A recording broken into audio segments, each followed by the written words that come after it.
Buckle up. It's time for the Champions of Cinema podcast. Life is made of moments. Welcome, sports fans, to the ultimate cinematic arena. I am your host, Joe Walker, and this is the Champions of Cinema podcast. Fellow producer James Marshall and I are taking a deep dive into the heart-pounding world of sports films, the victories, the defeats, and the unforgettable moments that make us cheer, cry, and believe in the power of the underdog. James, it's been a week. Yeah. We've got a new movie. How are you doing? I'm alright, man. I'm okay. Weird week. Still playing American football, playoff stuff, aches and pains. I haven't really found the time to be watching anything on the side because I've also got my disc at the moment. But doing well. I've been doing more guitar. I've been picking up guitar more. Oh, nice. It's a release. Yeah, string broke, annoyingly. Oh, I don't know. Is that £1,000 to fix that? No, I've got no knowledge of how instruments. A pack of strings is like a tenner. Oh, okay. Can you buy just the E string or the G string or whatever it is? Don't think I can. If it's snapped, it's probably because you have to maintain guitars. You got to make sure it's nice and oiled and smooth and stuff. So it's just a bit of maintenance. But I haven't got any spare strings. I'm not in the house a lot, so if it delivers, I might miss it. So I'm currently on a 5-string guitar. I can't say that I know very much about instruments. I've never played an instrument. I did have a drum kit in the attic for a long time, and I think I was given an electric saxophone at one point in my life, which is you give me drummer vibes. Yeah, just angry and hit stuff. Yeah. Ah! I'm no good at it though because I've got no rhythm. The only story that I know really when it comes to musical instruments is that my grandparents bought my dad a guitar many years ago. It must have been early 70s because he was born late 50s, and they went and they bought him, I think it was an electric guitar and maybe a small amp, something along those lines. And then he was like, oh no, I'm missing, you haven't got me any, I need a plectrum. And plectrum. And my grandparents were so, oh my goodness, we've got to go and sort that out. And they thought it was going to cost them a lot of money, so they took out an additional small loan to go and buy a plectrum. Here's my one. Yeah. You can get costs less than rice. Yeah, it's ridiculous. But there you go. That's my story. That's my story about music. You say that you haven't been watching much. I've been finishing the Netflix series Receiver whilst I've been doing my cardio at the gym. I watched Receiver when it came out. I thought it was really good. Quite enjoyable. Maybe that made me not want to be an NFL player. No, I was like, these guys go through fucking hell to get to the end of the season, physically. They really do. Torn obliques, torn labrums and stuff. It's just James, that's because on the 6th day God made football players so people could watch them hurt, as we will learn from today's movie. Football. So today's movie, we've got a new one. Oh, before we get started with today's movie, our rating, exactly. So our scientific, quantifiable rating system that we spent ages developing. Yeah. And it's probably the most important thing that we're supposed to really do on the whole show. James, what is your rating for Moneyball? It's a champion. It has to be a champion. For me, we talk about how do I rank films? How do I decide if it's a champion or not? Is it the best of its class? And this is the best sports management movie, so I would put it up there with champion. Agree. Alongside Chariots of Fire. It'd be really nice to see every month or so I'll put out a updated tier list of the films that we've done so far, and we'll be able to see a nice spread, I think. So that sounds like a great thing for you to do. I will agree that it is a champion. Actually, when I think baseball movies, I think Moneyball first. Whenever I've watched it, I want to go and watch more baseball again. So actually, I've been watching quite a lot of Baltimore Orioles highlights recently because I'm a Baltimore Ravens fan in football sense, but I was thinking I need to start supporting a baseball team really, because actually I want to at some point in my life go and see some games in the States. Why not pick a team from the same city and just become a Baltimorean person in full and pick the Orioles? And the Orioles, after many years of being the Cleveland Browns of baseball, are back to being pretty good. So that's why they're worth picking. Right. So yeah, that's all good. Starting this week, we are doing something completely new, something completely different. We're actually starting a 4-movie series today. Oh yeah. And when you think about sports movies and you think about actors, you might think of many different people, but one person in particular always does a running in every movie he's ever in, and therefore makes himself very suitable to any sports movie. It's a man who's been making sports movies now for over 41 years and has made a good few. Who is it, Joe? He is an absolute monster of a man, obviously, because he's a sports movie hero. Well, not stature-wise. Well, maybe not, no. Resume-wise, perhaps, and religious religion. Yeah. And stunts. He does all his own stunts. He does his own stuff as well. Yeah. So it makes me wonder whether or not he actually did all the football stuff in this movie that we're going to talk about today. But so we're going to start a 4-part Tom Cruise sports movie series. Is Mission Impossible a sports movie? Definitely not. There's some deep. There's one where he has to hold his breath for a really long time. It's no, I don't think holding your breath is a sport. It's free diving. It's swimming. Maybe. Yeah. He swims. I think he swims in a lot of them. Yeah. Shooting. He does running in all of them. He runs everything. I think there's actually a point to be made that Tom Cruise has never made a movie where he doesn't run. Is it like Brad Pitt's eating? Like, you think he gets it? Yeah. Completely the same. Has to get it in somewhere. Absolutely. Okay. Yeah. Okay. We're actually going to start. Are you probably thinking, oh, I know loads of Tom Cruise sports movies. I know this one. I know that one. Don't know this one. It's very unlikely that they know this one. So we're going to talk about the 1983 movie All the Right Moves. Yeah, All the Right Moves. It's actually going to be quite an interesting one because it's a high school football movie. It's got stuff about living in a downtrodden town, having a girlfriend who won't put out, and it's about playing on a team who, play in yellow and haven't got a very good football coach and all that sort of stuff. So, yeah, a really interesting one for us to start with. It's All the Right Moves. Can you tell me your haiku for this week's episode, All the Right Moves? Here we go. Steel City, fire and smoke. Fields of hope, play to escape. Sports ugly rear shown. Ooh, yeah, I like that. Sports ugly rear shown. Do we get to see Tom Cruise's ugly rear? Mate, I don't know. I think he's got a nice rear. No, probably. I imagine. He's quite well kept. It's probably a bit got some shape to it. There's his RDLs, I'm sure. Oh, I think sculpted it's fine. I'm just thinking about like the actual anus is probably incredibly hairy. Yeah. Yeah, that's fair. No, they cut that scene out, I think, of this film. Okay. Well, if you watch the deluxe version, the director's cut, I think there's a bit where his gaping butt. No, we can't put that. No, you'd be surprised though. I watched this movie back twice, and I was like, I'm pretty sure there was a full frontal cock out in this movie. Damn. But in the version that I watched, there wasn't. They must have cut that out. Tom Cruise has probably just said, I don't want that ever being seen ever again. Cut it out. The only people seeing my dick are me and whoever I'm shagging at the moment. I don't know who that might be. Yeah, whichever. Yeah. So, no, I like that. That's a good haiku. It gives us a good idea of what's going on. Have you got a short synopsis for us about what this is kind of about? I do. All the Right Moves is a 1983 sports drama film directed by Michael Chapman starring Tom Cruise. The story follows a high school football player named Stefan Djordjevic, played by Tom Cruise, who is struggling to achieve his dream of escaping a small-town life through football. As he faces the pressures of high school, the challenges of his personal life, and the conflicts with his coach, Stefan must navigate the complexities of ambition, loyalty, and self-discovery. I like it. It's a good idea, isn't it? So I try to take some of the meat out and leave that for the scene by scene. Yes, because scene by scene, James, this is going to thrust us into a world of so much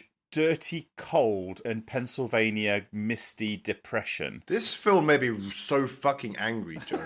Okay, like here I thought this is just gonna be some teen flick. It's gonna be a bunch of just tropes of just garbage, easy to market, haha. But no, I was just depressed for the whole thing. I didn't get any catharsis until the final scene. It was just do any of these people enjoy their lives? No, James. This is just everyone is unhappy. And do you know why that is? I can tell you really simply why that is. Because nobody enjoys playing defensive back. Especially. And if you make a movie about a defensive back, especially if you're it's going to be an unhappy movie. It's going to be a sad movie. All the defensive backs that are listening I hate to this you movie, all. Sorry. This I'm show. angry. I'll just say this to you now. We don't care. We don't like you very much particularly. You always want to say how everything's really important that you do. Yeah. But you'll just give up a pass interference penalty and put the other team on the five anyway. If you could catch, be playing receiver, okay?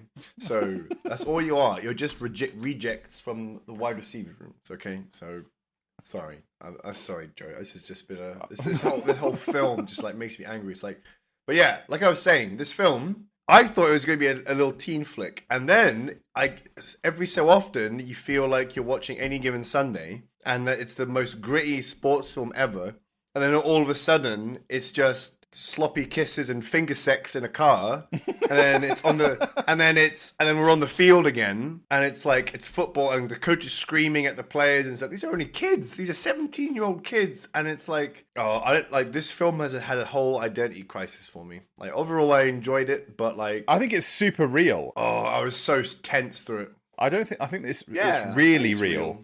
And that's why it's viscerally good. That's why I recommended it to you. Not just because Tom Cruise, gets semi-naked in it. I wish you could just give me a shit film that like I can know that confirms my instincts instead of realizing that actually like Joe has quite good taste in film. It's all bangers all the time here on the Champions of Cinema podcast. Like, how can this film have a higher Rotten Tomatoes rating than Transformers? Okay, it's ridiculous. Okay. I love it. Where's the CGI? Okay. There is literally. I don't think there's a single pixel of CGI in this whole movie. And it could have done some because some of the cinematography. We'll go on to it later. There was some There was some horrific cinematography. Right, James. Well, I'm going to tell you some things about the cinematographer, or the director for this movie, and the cinematographer in a bit. God. That is going to make you eat your words. There's no Don't you worry way. about that. All right. You're going to eat your words. Oh my gosh. So yeah, it's worth us just covering that this is a fictional movie. It is set in the early 80s, so no mobile phones, no air fryers. Well, it seems like no television because I don't think anybody watches any television in the whole thing. The most important thing is going and watching your local team on a Friday night whilst a girl that you like plays the saxophone in the school band. It's a very base living experience in Pittsburgh, in the place that we're going to be going to. So our film opens a site of Pennsylvania steel mills and a depth of cold and depression, only lightened by the lovely little theme tune at the start of the movie. So this is where the anger started. There's this song. It's just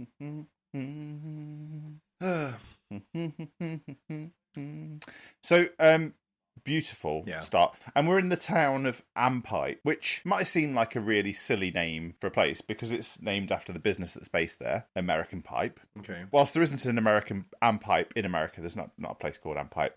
In Pennsylvania, there is a place called Ambridge, and that is because it was named after the business of American Bridge. Okay. I guess you'd call it the formula of town names in that area. Absolutely. We meet Stefan Djordjevic, star cornerback and student at Ampipe High School, plays for the Bulldogs, and an aspiring engineering student. His girlfriend, Lisa Leckie, and then we also get to know a few other people. I think it's really nice that Stefan isn't just a normal, meathead football player. He's got aspirations to do drawing. Yep. That's all being an 80s engineer was, by the looks of it, is... Just drawing. Just doing a draw. I guess it's hard to imagine he's able to, I know nothing about engineering, looking at dress, testing, beams. There was no CAD, was there? So no, there's no CAD. Elements of architecture that's inspiring him and thinking, how can I do this IRL? And he's thinking, I probably need to do some engineering and stuff to make that a reality. You probably didn't even notice that in his bedroom he has a Meccano bridge just sat on the table there. We talked about Meccano. Wait. Callback, Every James. film. That's called a callback. Every film we talk about, Meccano is Every brought film up. has Meccano in it somewhere. Yeah, I missed that completely. There we are. Yeah. So he's got some interesting stuff going on. We find out that Steph has the chance to earn a scholarship at the upcoming Walnut Heights game, and that his best friend Brian Riley has already been offered a full ride by the University of Southern California. Now, that sounds pretty cool at this time, but I will also say this. In the mid-80s, USC weren't that good. They were kind of middling. They won as many games as they lost. Now, that's not to say that they weren't playing people like Notre Dame in a regular game on the TV. They were still up there, and they were still playing some high-profile games, but they weren't winning as much as anything else. Okay. If Brian gets to go to USC at this time, he would be playing linebacker, most likely, because Brian was a linebacker in the movie, and Brian would be playing next to a young man called Jack Del Rio, who was on the USC Trojans at that time. Right, there we are. Now, interested, I want to just start on Brian for a minute. Brian, seems like he's the star player of this movie. Steph is good, and he plays corner, and I think he's got some real skills out there. But I think Brian is, he's the team leader, he's the vocal one, he's the one, he's got a bigger offer, he's going to USC. He's the guy who seems like everything's about figured out, everything's going to plan. He knows where he's going and what he's doing. What number does Brian wear in the movie? Oh, fuck. 55? Yes, James. Oh, well done. there we go.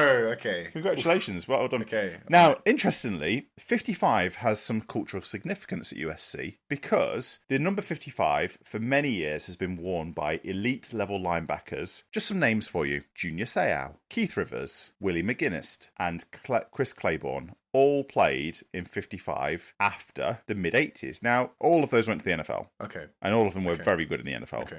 All of them wore 55 at USC. Okay. Brian would probably have worn 55 at USC, and he probably would have ended up going to the NFL. That's a coincidence? Yeah, because it was It's impossible because Junior Seau didn't go to USC until 1987, so he would have probably backed up Brian in his rookie year, and Brian would have then gone off to the NFL. Yeah, they cooked. It's a pretty cool deal. It's That's a pretty sick. cool deal. So anyway, that's my cool little bit of information about Brian Riley. Although he is ginger, so we're not the best. Chris Penn. And he's a more famous brother as well. So he's kind of in his shadow. And he famously was in a Tarantino movie. Do you know which movie he was in for Tarantino? Yeah, I told you. Yeah, Reservoir Dogs. He was in Reservoir Dogs. Which one? Is he Mr. He's the son. He's Larry's son. And he tells Harvey Keitel, put that gun, stop pointing that gun at my dad. Like that. And then they all shoot each other. Pow, pow, pow, pow. Spoilers. But if you haven't seen Reservoir Dogs, what are you doing? Sort your life out. It's probably one of the greatest cinematic movies of all time. Then we meet Coach Nickerson. He is the head coach for the Ampipe Bulldogs. He has a plan to beat Juggernaut Walnut Heights in the big game and get himself out of Ampipe to an offer from Cal Poly University. Interestingly about Nickerson, he's got some idea what he's doing with X's and O's. He's come up with his plan. 62 monster. Don't know what the coverage was. 62 would be six man D-line, two linebackers. So it gives you three Monster. guys left. Maybe monster means like what the coverage is going to be. But I expect if you're playing, I imagine, goal line defense the whole game, then you're probably playing cover zero. 2 corners containing and then a safety over the top, I guess. It's pretty bad. So you only got 3 DBs. But he's got a plan, and that plan is literally one play. Not expecting Walnut Heights to adjust it at all. Don't worry about it. No, not the third best team in the state to make any adjustments, like go spread or anything. No, just they've only got one way of playing. That's what they're going to do. Here's Nickerson, a bit of insight into Nickerson's coaching technique. Grab people by the face mask and shout at them. Whether at practice or a game, that's what you do. Now, for me, that's kind of sad. It pains me to see that because it's such terrible coaching to be grabbing on somebody's face mask. That's what you did all the time, Joe. Never. In practice. No. You'd always be grabbing guys. I'm going to cut that out. Every time it was just like scream at a guy's face, tell them that no one loves them and that they're going to be they're a disappointment to their friends and family. They should just quit. You're like the Brian Flores of coaches. Well, I'm like the Coach Nickerson of coaches by the sounds of it. Coach Nickerson of coaches, we cut to. I'm joking, by the way, everyone. And all those practices for Ampipe are on this horrible, muddy, bleak field. Now, I remember what that was like when I first started playing football because it was like that all the time. However, I don't think you've ever even practiced on a grass field, right? At Bath, I practiced on a grass field. You stand up and you hope that the person that you're kind of needing to do is already there. You haven't got to move towards them. Doesn't sound like any fun at all. No. But no, it's all the more reason to play on a 3G field these days. But 3G didn't exist in Pittsburgh in the 1980s. Does it ever? Did anyone have 3G? Well, yeah, eventually. I know, eventually, but like in the early 80s. Yeah, there would have been. Even NFL teams were still on grass until like. What would the it have 90s. been called then? It would have been called sports turf. It would have just been called sports turf. There was that really bad turf in like the 90s. That was just like the grass, carpet. the green carpet. Horrid. You had to wear. I can't imagine the amount of injuries on that. I'm pretty sure that green carpet was around in the 80s because I think they had it at Cowboy Stadium. Okay. For many years. I don't think Cowboy Stadium ever had I don't know if it ever had a grass field. So Steph is visited by a coach from Syracuse, a middling football school that's not where he wants to really go.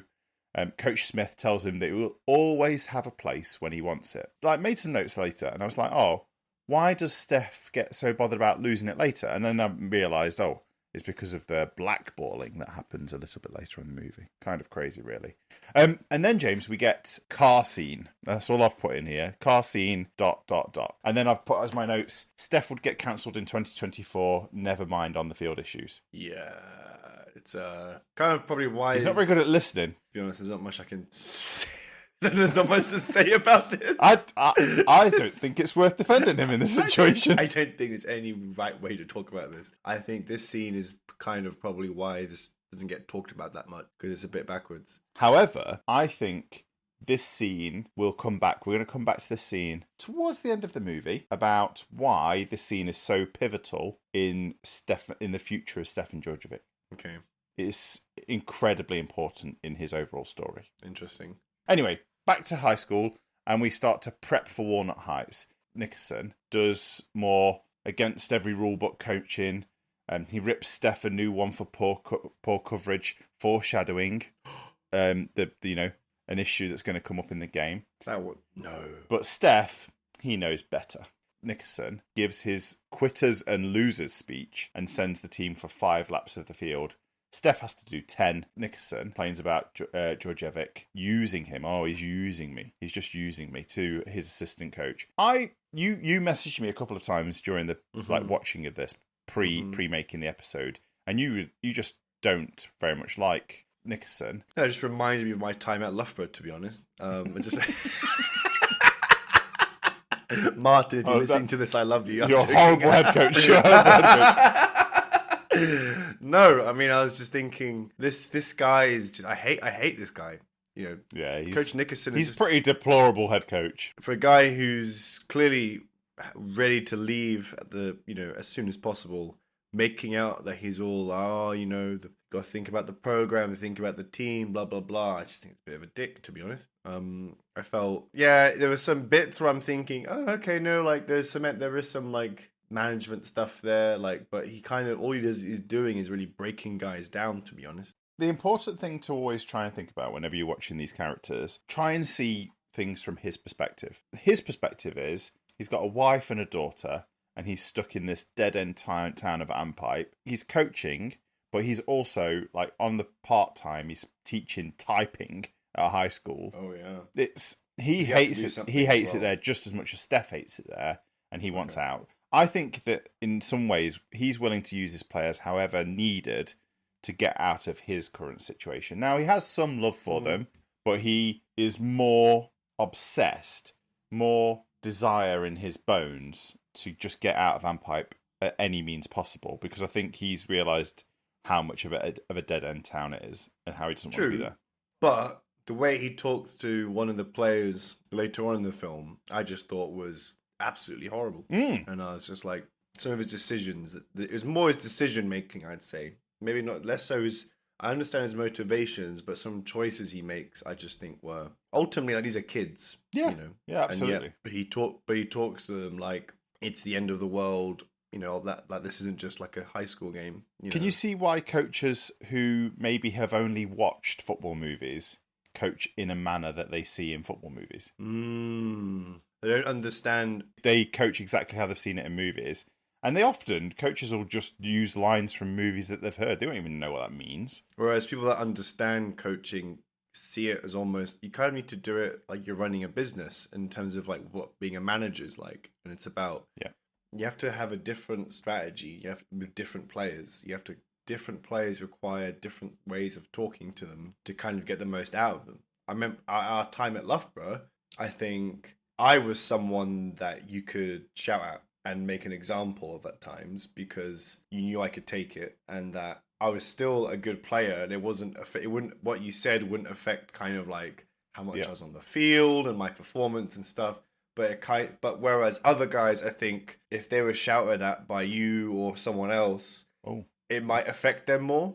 So it's kind of like you could kind of talk to the team in a way through me, I think. Yeah. So or not just me, like other guys as well, like the leaders of the team, the vets that they can take it. Whereas sometimes if you talk that way to the wrong people, to younger players, they can get discouraged, which is you definitely don't want. I think the way that I often coached was a way of looking at each person. You've got to coach each person individually, but you can coach some people through others. You really can't bash your, first year players, your rookies, because they're literally they don't even know how to put a helmet on the right way around. They don't know how to put their shoulder pads on. So if you shout at them for like dropping a ball during practice, that's just going to sap all confidence and they're going to leave straight away. Yep. I think we've had every coach has had players over their course of their experience where if they didn't encourage those kids, they wouldn't have had them later, and they've probably made a real difference later. Mm-hmm. But yeah, sometimes you have to coach the whole team through one or two. But with Nickerson, he's not even doing in earshot of anybody else. He's not like tearing Djordjevic a new one because, in front of the rest of the DBs. Like, that's not how we're going to play. And he doesn't like coach anybody else at the same time. He's just getting on him. Yeah, he's just getting on him. Like, it's pretty rough. And I just feel like it would have been interesting to see him and Brian talk more. Like, I feel like Brian, as we've seen Brian clearly being like that guy on this team, captain, USC offer. Like, I think there are certain it's really helpful to have a player which can kind of carry your message to the team on your behalf in a kind of good cop, bad cop sort of way. I think. Yeah. You kind of have like the coach. It's hard for a coach to be a friend and a leader at the same time, but that's something that a player can do. And there wasn't any of that in this, but that's quite advanced. That's something which kind of like. I don't think is like a obvious thing. That's something which I'm sure anyone who's played sports and in a team sport particularly can relate to. But maybe that was just something which is kind of that's just like an extra detail. I'd say that would have been cool to see in this film. I think there's some tropes that we expect to see in football movies that maybe hadn't developed by this point. I think they were developing over time, and I think. This is a good movie to say, actually, has it got lots of football movie tropes? And I don't know if it's also just a high school film. Like, I feel it's difficult because, like, all these guys are going to be, like, in their 20s and they have to try and make them look like teenagers. High school football can be quite individualistic. Like, you ultimately, like, there's only a couple coaches there. There's 2 coaches, as far as I'm aware. But they've kind of got to try and herd this, group of kids into some sort of organized way. When ultimately, like, high school it's discipline, but it's not the same. Obviously, from a skill point of view, it's not as strict and organized as college football in the NFL. So it's a challenge to have like it's a believable high level regime, but you've got to do that with kids. It's always difficult to find that balance in movie making. Definitely, 100%. Yeah, we get the pep rally, ugliest bulldog available. Leah Thompson, the character of Lisa Letke, plays as little saxophone as possible in that scene. And then Dickerson gives a speech where he just rags on Walnut Heights being so much better than them. And whilst that's happening, Brian confides in Steph about a pregnancy. Yeah. The guy who had it all going right. He's in the works. Not made the right choices. I think this does happen to more high school students than you think, especially in boring towns in the mid-80s. What else is there to do? So this is quite an interesting... I like this scene quite a bit. What I want to know is, though, why is the fact that Walnut Heights has a golf team for boys and girls the main reason to hate Walnut Heights? Maybe it's a classist thing. Golf is fancy pants. Whereas football's for everyone. Football's the great equalizer. There is no class in football. It's a working class sport for working class people. However, if you work in the steel industry, wouldn't swinging in a 9-iron be quite more, No, you're not winning me over there. No, it's an elitist sport. And any sport which you could smoke or have a drink during it isn't a real sport either. It's a skill. It's a hobby. Sorry, golfists. I want to tear today, Joe. We're losing all the golf listeners all at once. We're gonna have to do some golf movies in the future, and you're gonna have to try and justify why it's so much better. Brian confides in Steph about this pregnancy, and Steph's like, "But USC, man, we're getting out of here." I love that phrase. We're getting out of the mud. And Brian's like, "I'm having a kid, man." He's like, he's given up. He's like, this is it. I'm done. I'm going to be right here having my kid. You can see Brian dying a little bit. And then he has to go up and give a speech. This is the biggest game of our lives. We've worked real hard for it. We no longer want to win. We have to win. And we're gonna win. But he doesn't. You can tell he's not got the belief behind his own voice about what's going to happen. Because there's so much in his mind, right? There's so much going on. There's so much extra stuff. It's just from experience, the few days or hours after a girl tells you that you've got her pregnant and that you're going to have a kid aren't the best place mental space wise, especially when you're 17, 18 and you're about, you haven't got any career prospects in front of you. I was 30 and I still felt exactly the same because I was actually still at university and unemployed.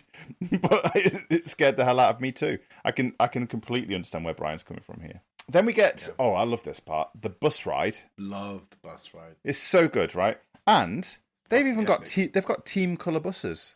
James, look at how amazing is that? It's a yellow bus, Joe. Okay, it's a yellow bus. Don't overanalyze it. It's a yellow bus. On that bus ride, everybody's chewing gum. Every single character that's shown. It's the Alex Ferguson method, right? It's absolutely, yeah. Chewing until it's chalk, yeah. And then we get this is what a real locker room looks like. A shit tip, by the looks of it. It's a horrible locker room. Lots of nice folded up new white towels, which they're going to need. I mean, for the height of the early 80s, I guess it was a wow. I think it's probably a relative thing, right? They're probably in some... Well, their locker room's horrible, yeah. Back at Ampipe, yeah. So it's a locker room. It's a good locker room, I suppose, from their experience. It's a really fair point. And Nickerson gives his together speech, which I think is quite a nice speech. It was a decent speech. It's okay. But he does have a phrase where he says, "We know why they hate us," and then he just reels off just a load of racial slurs. Why does no one watch this film anymore? Yeah, that's reason number 2. It's just wow. It's like he called him a what? We're a what? Yeah. It's pretty rough. It is pretty rough. I don't know if I like it. I get where he's coming from. That community has a lot of history regarding migrants and people from different parts. Obviously, we think of New York, we think of the Italian American heritage, and Boston, we think of Irish heritage, and a lot of Pennsylvania, he has a lot of Eastern European heritage, obviously. We see this as well in The Deer Hunter as well, obviously. They have that big Russian wedding at the beginning. I'm going to talk about The Deer Hunter in a little bit, actually. Yeah, please. Because this film gave me serious Deer Hunter vibes. Huge Deer Hunter vibes. Throughout it. Yeah. I loved it. It could have been in the same world, as far as I'm aware. It could have been the same town. Absolutely. Maybe. James, the Walnut Heights game. Okay. Mm-hmm. The plan that coach has come up with initially works for the first half. Montage ends with the Knights scoring a ridiculous amount of touchdown fireworks. This team has got so much money up the wazoo, it's insane. And then we've cut to the fourth quarter. It's only 10-17 to Walnut Heights, so Walnut Heights winning by 3 points. And then there's a Stefan Djordjevic interception return for a touchdown with great music and a really nice tracking shot. This is just like every DB's dream. Mm-hmm. It's perfect. So that means that then it's 14-10. Ampipe, with about 3 minutes left in the game, Ampipe are going to be kicking off the ball to Walnut Heights, and they need a stop. But then the heavens open from this beautiful game that we had before. I think it was this, for me, was really well shot. I thought it was some of the best shot football. I disagree, but anyway. I really liked it. And it was really clear. It was actually very, very pretty. Really enjoyed it from an 80s football perspective. I think it's pretty decent. And then we get this sort of turn. Not only a turn just in the scene, but also this is the turning point of the movie. Steph gives up a pass interference penalty as the Knights are driving to set up a goal line stand on the 5. Ampipe hold for 4 downs. The tension I've written here is palpable. And then get a turnover on downs. They've got the ball on their own 1 yard line. They are up by 4 points. Ampipe, all they need to do is hold on to the football and see out the last 12 seconds to win. You could do many things here, but what they do is they go to hand the ball off to Salvucci, who we've already met earlier in the movie, one of the other football players. He fumbles it, and the Knights recover the fumble to win 17-14. It's pretty rough. I hated this scene. It was well done, but you think, oh, 4th down, okay, game's done, and then you kind of have there's a look in the coach's face, there's actually one more play. Yeah. And it's like, it's like you feel like it's My note here is, I don't know if did you know it was coming or well, I've watched this 2 or 3 times in the past, so I don't know if I remembered it happened. Did you anticipate remember if I? But yes, as soon as we were like 4th down on the 1, I was like, oh, what's our football MacGuffin here? The football MacGuffin is they're going to fumble, and that's the only way the other team can win. My note here, I've got a question for you, and that is, who is to blame for that loss? Well, let's look at the options, right? So we got running back, fumbled handoff. That's the most obvious one. Also put it on the QB, maybe, because was it on him or whatever? But no, I think it's kind of loose. I think it was. You've got potentially the play call. Was it the right thing to do? The coach. Or you could do what the coach did and just pin it on Stefan, and it was the pass interference. I don't know if he pins it fully on Steph, but he does. Okay. Well, we'll get that in a minute. Yeah, I think there's a reason why he comes to that, but I agree that there's some options there. For me, this purely comes down to play call. Play call. Because you've got options here. And I know that this is where we're going to talk football, and because we've got a background in football, we can talk about this a little bit. You're 4 points up. The ball's on your 1. You could snap the ball, run around in the end zone, not get tackled, and make all of your team hold. You would give up a safety for 2 points, and then you probably have 5-6 seconds left in the game, where you kick the ball from your own 20 for the other team to return. You've got a much higher chance of winning. I mean, there's only like 6 seconds left, I think, on this play. So they might not have even needed to kick, right? Because you can finish on an offensive penalty. You can. Yes. So they could have just. So if that player hadn't, if you step out of bounds after the seconds of expired, yes, they would have been able to get away with it. Just ended the game. But they could have sneaked the ball out. Could have sneaked the ball. Well, what a great idea, right? Oh, it's not like I mean, it's not like we've ever won a championship game just by sneaking the ball off of the 0-yard line. No. It's you need a pretty high caliber of player to execute such a move like that, and a plan to put that play in right from the start of the year, just so that you can then use it right at the end of the year. Yeah, but hey, it's being prepared, right? It's being organised. 100%. In the locker room, the team is understandably inconsolable. Nickerson lays it on Salvucci, who is crying, and Steph decides to stand up to him, and then for his troubles gets thrown off the team. So yeah, like you just said, we get this moment where Steph in essence puts himself in the firing line here, which is honourable and noble to do, because he sees that his friend is getting, given a hard time for fumbling, which he did do, and he did lose the game by fumbling. Yeah, he gets in the way here, and that's when I don't think Nickerson would have blamed him. I don't think there would have been a point where Nickerson would have thrown him under the bus. But when he stepped up in that moment, Nickerson, angry, upset, and whoever was in the way he was going to get on, and that's when he starts blaming him with the interception and all those kinds of things. Sure, I've seen this done by coaches so many times. No self-awareness to say it was my fault and I did this. It's easier to just blame others and point fingers. This was the moment where I really, Nickerson lost me, and he lost all sort of support I had for him. We see, what's the running back's name again? Salvucci. Have I said Dickerson this whole movie, and it's Nickerson? Oh my lord. Nickerson. Oh well, yeah. Nickerson. Salvucci, we see him he's in tears, right? As acting goes, these were good tears, I thought. I felt like this was real. It's almost like somebody had slammed his penis in a fold down desk. Oh God, Joe, no, the context, no one's gonna know that happened. Salvucci, he's pinned the whole blame of the game on him, and he's got this imposter syndrome the whole time. He feels like, I'm just the backup running back, like it's, I shouldn't really be here. It's like, but he already has from the beginning of the film kind of poor self-esteem, and then he's at his absolute lowest in the locker room in tears. And what does Nickerson do? You'd think, maybe he'll console him, or kind of think, hey, you can't put up with it. Maybe he'll just ignore him. Maybe he'll just let him do his own thing. But no, he doesn't do that, Joe. Nickerson drills into him, completely destroys any sort of chance. He just kills him in front of the whole team as well. It's like, not only it's one thing to say all those nasty things about him, but then to also just tear him down in front of his own teammates, like you're nothing, you're worthless, like you're a quitter, you quit on me, you quit on this team.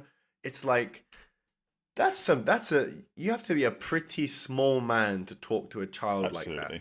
Absolutely. You know, let alone a player that you coach, but a child as well.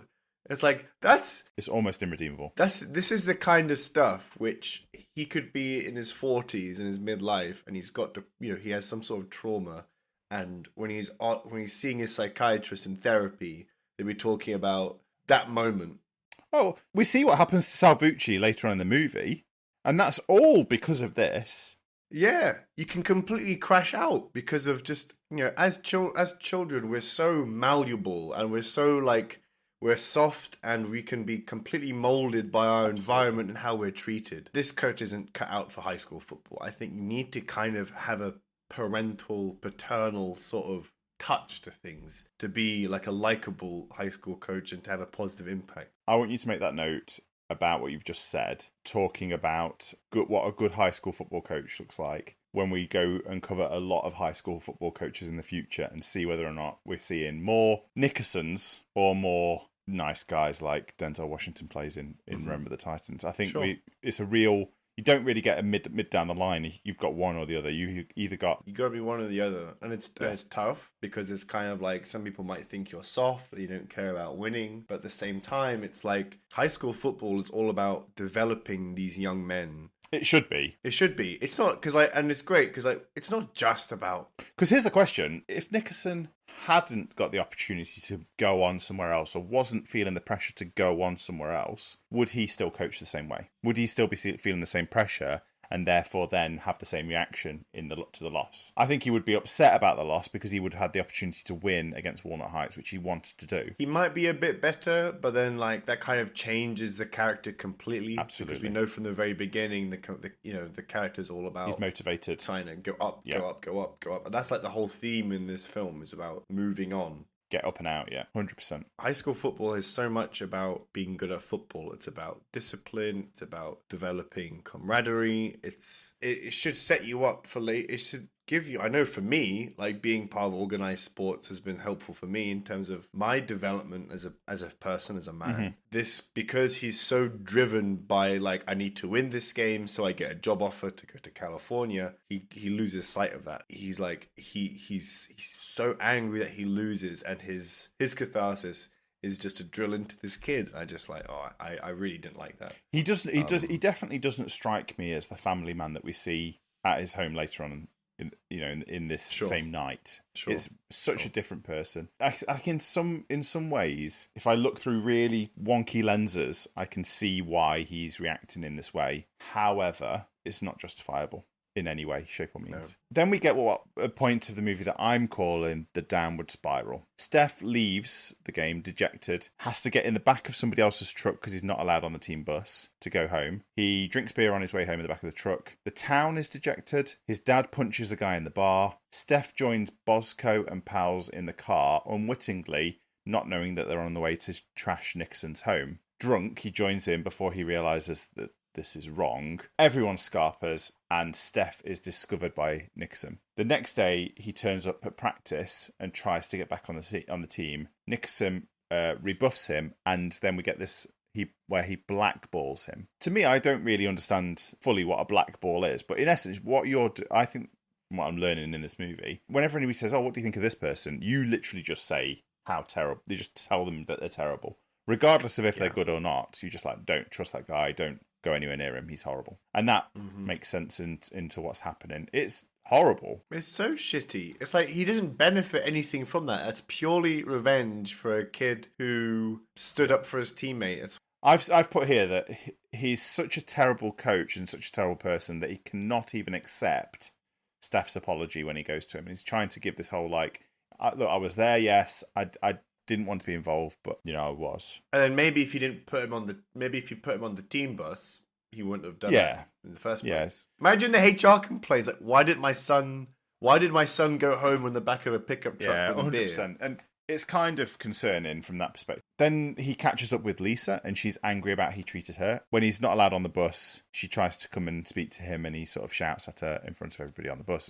And she explains that she's angry because she feels like she's going to be stuck in Ampipe as well. Steph's got his opportunities with the scholarships, but she's not going to get a scholarship for music, which she really likes. And then we get that Steph's brother is laid off. The future is looking like bleak for everybody in Ampipe. Steph doesn't go to the final game of the season, but instead Lisa does come over to see him, and then off comes the Jesus piece. God doesn't need to see what's happening next. Unnecessary teen sex scene. No condom. Steph has learned nothing from Brian.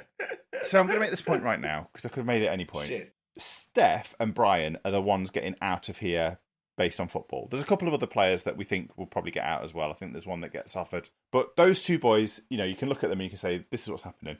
Yeah. If she'd slept with Steph in the car, he could have easily been in Brian's situation as well and got her pregnant. And then he'd be stuck in Ampipe 100%, doing exactly what Brian's doing, and that is bringing up a family. She saves him by rebuffing him in the car. But then we get the sex scene in the house, and it's like nobody's learning from the fact that best friend over here has got a girl pregnant and he's going to be stuck. And he's just making terrible, terrible decisions. And this is where I get at when I think that this film feels like it's been made by two different directors. It feels like it doesn't know what it's trying to be, and it switches between teen romance flick with snogging and awkward finger sex in a car, but then there's also then really kind of gritty football moments as well. And I feel like they don't necessarily have to be mutually exclusive. At different times in the film, those two parts are so dominant, they completely change the sort of feel in the film. Like, is this film about him and her? Or is this film about him and football? Do you know why that might be? Like you said, like it's been directed by two different people. Have you got any idea why that might be? Am I right? No, you're not right. Oh. The director of this movie, I'm going to do this now rather than doing it later. The director of this movie was a guy called Michael Chapman. Yeah. As I said in my synopsis. He's not a well-regarded director. Okay. He's directed some things, but he was the director of photography and cinematographer on Taxi Driver, Raging Bull. What? The Fugitive. He is a fantastic cinematographer. And he directed this heap load of... And he directed this. So whilst we see it at times, you're like, this is a pretty good-looking movie. Like, you said the cinematography was horrid on this movie. I think the cinematography is quite nice. There were some moments in the film, in the game, like when it started to rain. I know it's difficult to film in the rain, in the wet. I mean, I guess it could have been fake rain, but it looked pretty real. Like, just completely fogged up. It was so hard to see what was going on sometimes.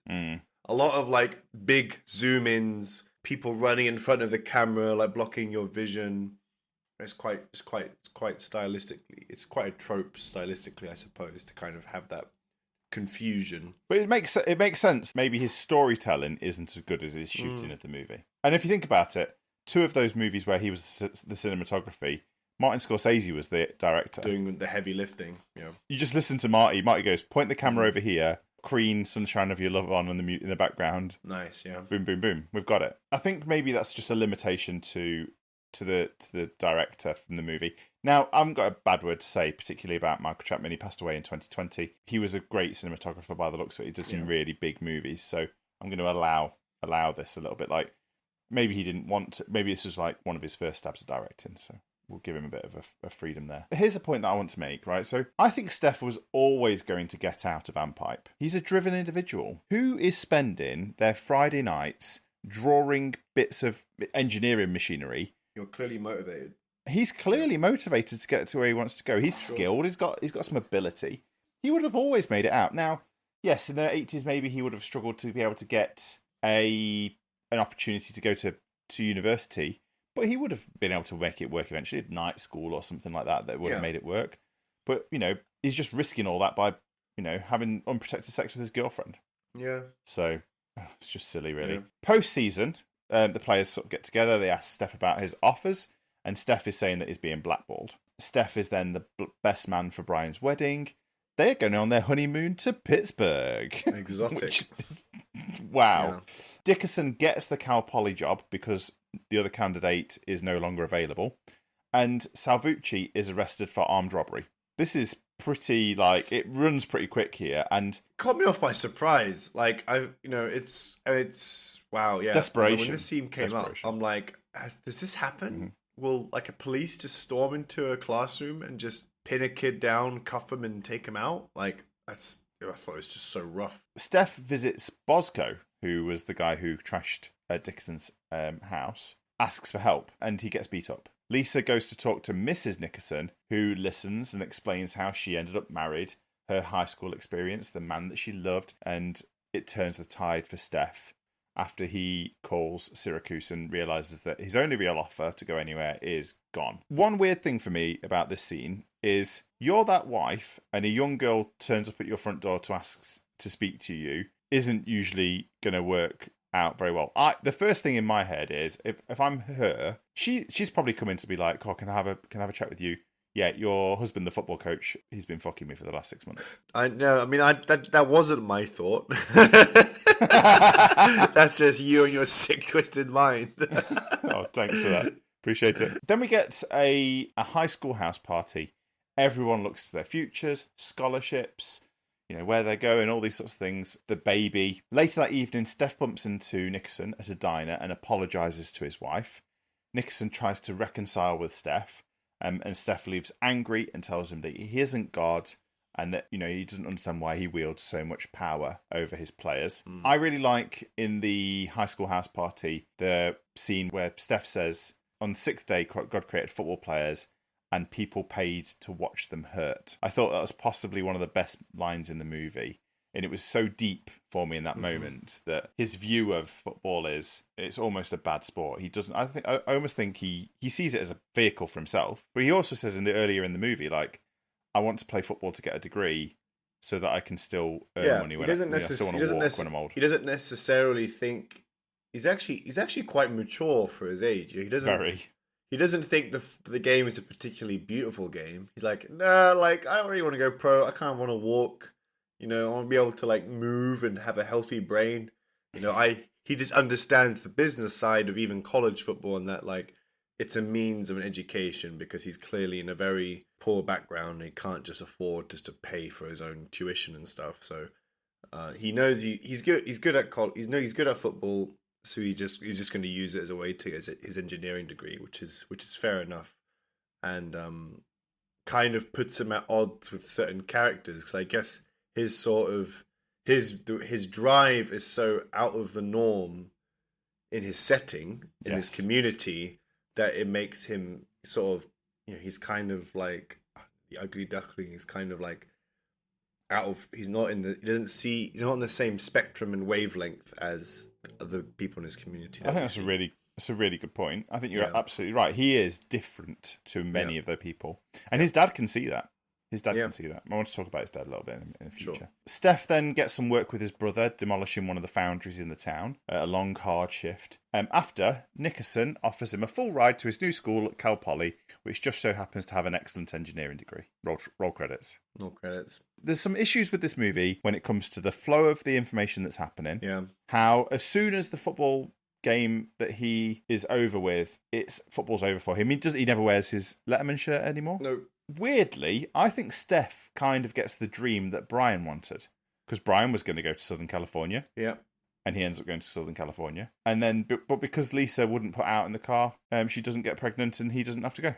I love that you just assume that pregnancy was like an unavoidable curse if he had done the car sex. Like, I feel like... Have you ever tried to pull out in a car, James? I've never done it in a car. I guess that's the difference. Yeah. Pulling out in a car is even harder. It's so hard. No, it's a very abrupt ending. Because they could have just ended it with him in the steel mill. Yes. They could have just been like, that's it. Yes. Some dreams don't come to true. He's doomed to repeat. It's almost as if they shot two endings and then they decided to use both. And they were like, you know what? Like, people need to leave the cinema feeling good. Let's just give them the cop out. Yes. I feel like it would have been interesting if for like a short film, he just ends up working at the steel mill and we see him clock out and it's roll credits upon the backdrop of the fire and smoke of Pennsylvania. But that would be a very interesting. It would make the movie feel very different. Very different. Because it gives you that little uplift at the end and you're like, hooray! Key statistics and information. Interestingly, so this is written by a guy called Michael Caine. Not that one. James, before you think about it. Not the bloody blow the bloody doors off, Michael Caine. That's not. No. Not that, Michael. No, I'm not going to bury another Batman. No, Master Bruce. It's not that one. And a guy called Pat Jordan. Interestingly, Michael Caine, the writer of this movie, the only other thing that he ever wrote was 8 years later, he wrote MacGyver. MacGyver? Oh, interesting. Okay. But then we do get this interesting idea about Michael Chapman with his really good directorial experience. James, this budget for the movie was $5.6 million, which is not a small amount of money in 1983, but not an incredibly large amount of money either. It made 17.2, which is a critical success. You know, it was twice more than Bleed for this. Wow. When you put it like that. I mean, Jesus. Yeah. Bleed for this was amazing. And Bleed for this was also 30 years later. 30 years later, decent cast still, you know, based on a true story. True stories always sell, you know. But I guess people like dangerous underage sex, you know, I guess that sells. Well, people like Tom Cruise. Yeah, all underage sex, you know, it's like that too. Yeah, good point. There's boobs in this, so it's always going to put the... Teenage boobs, Joe. Relax. Come on. The actress was 22 when she made the movie. It's fine. It's not real teenage boobs. Okay, all right. It's pretend teenage boobs.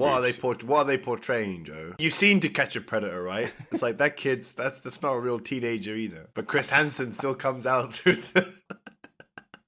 What are you doing here, Joe? Just having pizza. Just watching this Tom Cruise movie. Just watching this Tom Cruise. I'm just watching a Tom Cruise movie. Why have you rewinded the scene? There was some dialogue like this. I'm trying to listen to what he says. Shit. This is so bad. Where's the line? We might need to get our own HR department, to be honest, Joe, just to deal with all the complaints we're going to get. So, just going through this like quickly, Coach Nickerson, we've talked about him a little bit. He wants out of Ampipe just like Steph does. Does he have any real coaching ability? Maybe. Yeah. I think he motivates the team a little bit. I think he gets in touch with some players on the team. Had the idea. Yeah, his coaching style is so like 26 grit sandpaper. There's stick and carrot, and then there's taking the stick, sharpening the end of it, and then using it as a shiv to threaten your players to play harder. Yeah, and it's pretty bad. That's what teaching typing class does to you. I suppose so. I think that's it's just fucking the way loud. There is hearing all 20 different typewriters going off. The only difference you would get now is if you had like 15 kids with a mechanical keyboard in the same room. Yeah, you know, with their clicky clackies. We do have an additional coach. He seemed quite nice. We don't really see anything from him at all. Is he like the OC or something? Or the? It would not surprise me if he was the OC because he's African American. I think we can say that. Yeah. He's a man of colour, and then all of the other black players are playing on offense too. I just thought, the other guy made the defensive play call, but you can. We're world building right here, James. We're world building. Make that assumption if you like, Joe. Okay.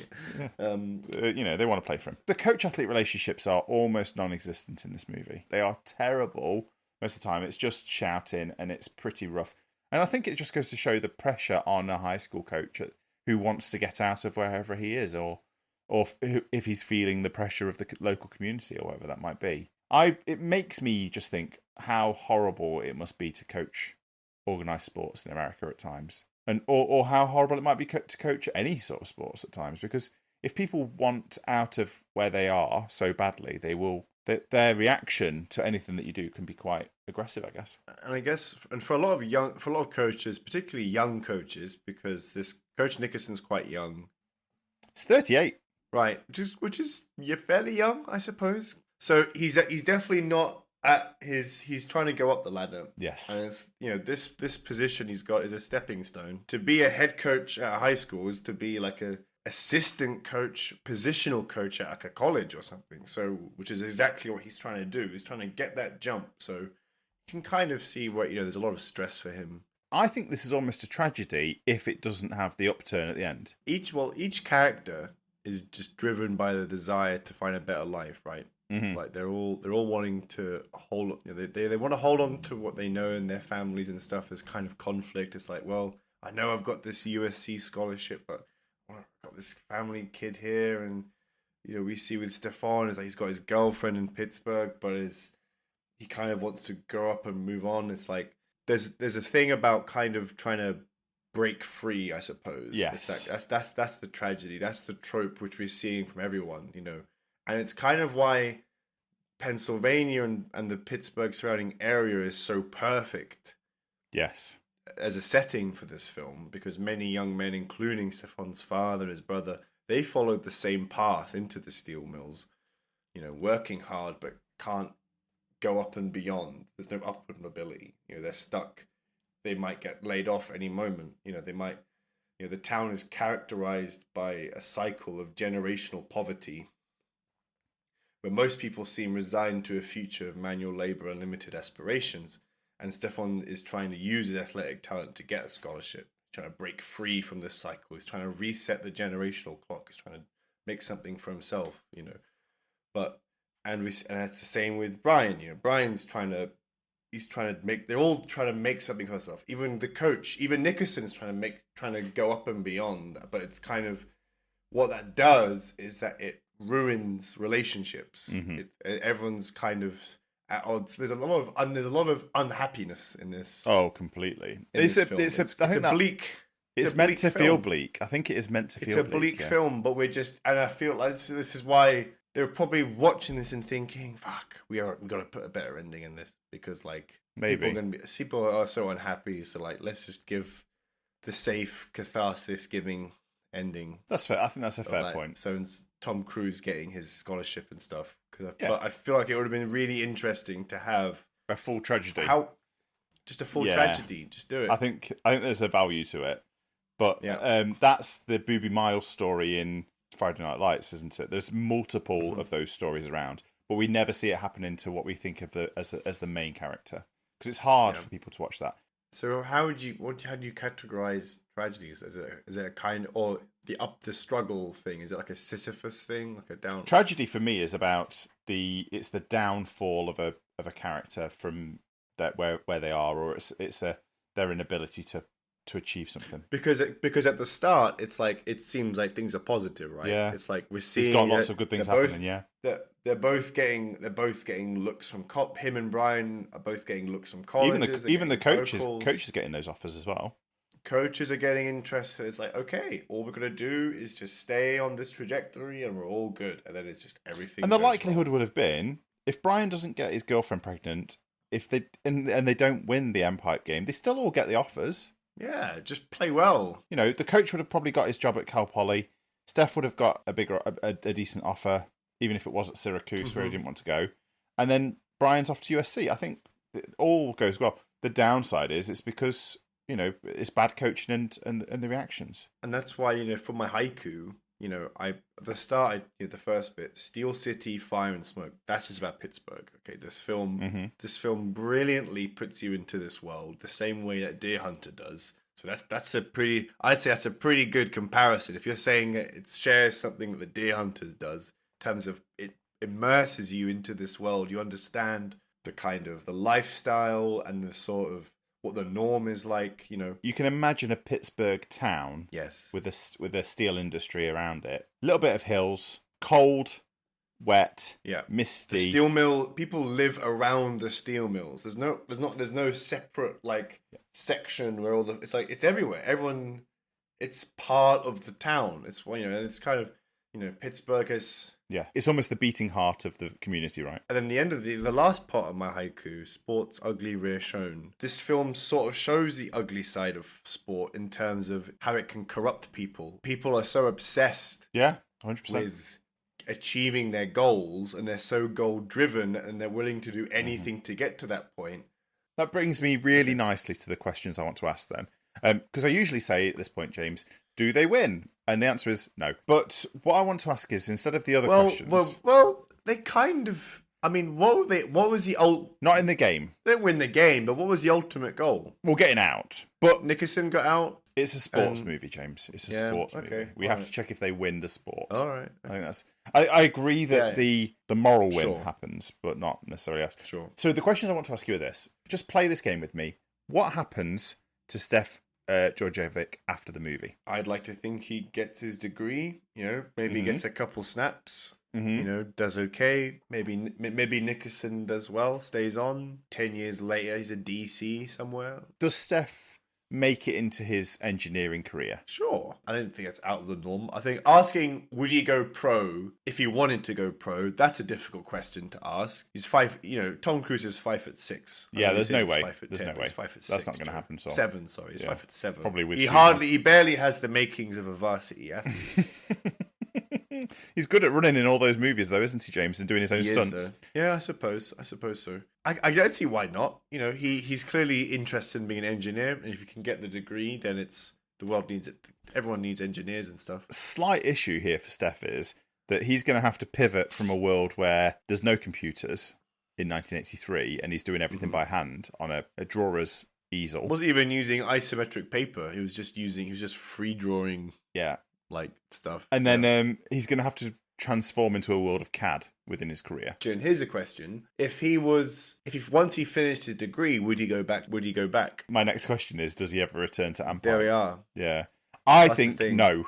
I think he's so driven about getting out that he would never come back. Does he stay with a girlfriend? Oh, that's my next question, James. Sorry, fuck. Fuck! No, it's fine. It's all good. So yeah, do him and Lisa survive him going to college in California was my next question. I don't see why not. Their relationship really got better later on in the film. Even after she rebuffs him, she comes over to his house a little bit later, and he's still got a picture of him and her up going to prom. Yeah, why not? He's obsessed with her. I feel like that community and that culture, again, I make another Deer Hunter comparison, that sort of hometown romance is real, So it's like... That's really nicely explained. Nickerson's wife, when she talks about her old high school sweetheart, she's like, my God, I loved him. She's like... It's an everyone knows everyone community, right? It's like everyone, like when he goes to the bar, like everyone knows, even though he's a kid, everyone knows him as the corner for the football team. And he knows his dad. And it's like everyone knows everyone here. Is this popcorn fun or is this an art house beauty? Popcorn fun. 100%. Yeah. I mean, as we've talked about, there's so many kind of not true things or things which just feel wrong from a sports point of view. Yeah, there's plenty of interesting stuff from a kind of community point of view and a kind of coming of age, climbing the top, breaking the cycle. There's plenty interesting stuff there, but ultimately, like this, I think this film was set out to be a high school movie. It's a feel-good popcorn movie, 100%. Yeah. What's your TikTok moment for us, James? I had some different ones. I really enjoyed the bus scene. I thought it was like, I felt like I was on the bus with these guys. It was intense. It was... Music's great in that scene nerves. as well. Yeah. It was just like, I feel like this, here we go. Like, you can see how much this game means to everyone. Everyone's a nervous wreck. But my TikTok moment for this film is actually the bar scene later on with Bosco. Okay. I think this film was great in showing how different Stefan is to kind of the other people of the town. Yeah. The fact that initially the scene is just to serve as a moment to show that, look, I need to get my scholarship. Can you please just tell Nickerson that it was you, not me, and stuff? And like Roscoe, who by the way is a supporter of the team. Yes. Yeah. This is what I don't get. He's like he backs the team, he supports the team. The reason he trashes the coach's house is because they lost the game. I think he only supports the team because that's the only thing to do in the town. Right. They apart from working at the steel mill. They work 12 hours, they drink, and then they watch high school football. Yes. That's it, right? Yeah. He doesn't have a kid. He is what Stefan is trying to avoid becoming. Well, no, because I think Steph's trying to avoid becoming his brother, who gets laid off. But what Bosco and his brother are is two sides of that same coin as well. So the brother is somebody who is stuck there, doesn't necessarily want to be stuck there, but he knows he's stuck there, and he's not having a good time. Bosco could be his brother 20, 30 years later, in terms of like, he's just lived the same life. They're definitely fundamentally different people, but Bosco loves being around there, I think. I think Bosco likes, because he's always hanging around with high school girls, he's always hanging around... he's in the car with high school girls. Yes, but I feel also he doesn't help Stefan in trying to clear his name because he's like, I think there's some jealousy. I think there's... Does he embody the lifestyle steel mill town trying to hold him in and keep him there? Stefan in. Yeah. Yes, absolutely. It's kind of like... He's the embodiment of failure. I think my TikTok moments, really enjoy Brian and Steph talking at the pep rally. It's not a beautiful moment, it's a powerful moment. it's the first time something kind of goes wrong, right? It's sort of the start of the avalanche. It's like, oh yeah. no. Oh, that's really nice. I really like the word avalanche as Thank well. you. Nice work. Yeah, snowball effect. And then I really like the tense and challenging "we won that game" locker room speech, because that's so true for many times when people lose and people are blaming each other. It's like, well, we were out there, we did exactly what you told us to do. We ran that 62 monster, 6 inches, 12 seconds of winning that game. Yeah. And that's not because we played badly. That's because we played great. We executed the plan. The only thing that happened was we just One moment. Fell at the last hurdle. Moment. Fell at the last hurdle. That's right. Unfortunately. Is it a champion? It's not a bust. It's not. It has redeeming qualities, Yeah, it does have redeeming qualities. but I think it's a flesh in the pan. I agree. Good. I agree. Good. This is a flesh in the I pan. feel it's like it's not even a journeyman. I feel, because I feel like journeyman needs to have like it's kind of consistent. It's kind of like, yeah, I can rewatch this every so often, but I think this film was so stressful to watch. Like there's so much it's so unhappy. Yes. Yeah, I agree. It's definitely a flash in the pan. Yeah. It's definitely got like a one and done feel to it. You can watch it once, but you're not going to necessarily buy it. Mm-hmm. You don't necessarily want to own it. James, as always with episodes, I like to try and round us out with a quote and or an idea. Within the movie, or it's a quote, or it's a speech, or it's something along those lines. And this week, I chose something by T.E. Lawrence, and I thought, how is this movie going to be personified by some sort of quote? And I thought about Steph's struggle and what Steph wanted to try and achieve. He's somebody who's got aspirations. He wants to go somewhere. I was scrolling through TikTok last night, and this came to me, and I was like, wow, of course, that's the perfect one for me to do. So I'm going to talk about it now. This is just a quote by T.E. Lawrence, and he says, "All men dream, but not equally. Those who dream by night, in the dusty recesses of their minds, awake to find that it was vanity. But the dreamers of the day are dangerous men, that they may act on their dreams with open eyes and make it possible." I fucking love that. Dreamers of the day. Yeah. It reminds me of that Denzel Washington quote. Do you know? The one that I told you a few weeks back. I don't think so. Dreams without goals. Oh yeah, are just dreams. did you tell me that one? Yeah, Oh, yeah. Did it on a podcast. Oh, my bad. No, that's fine.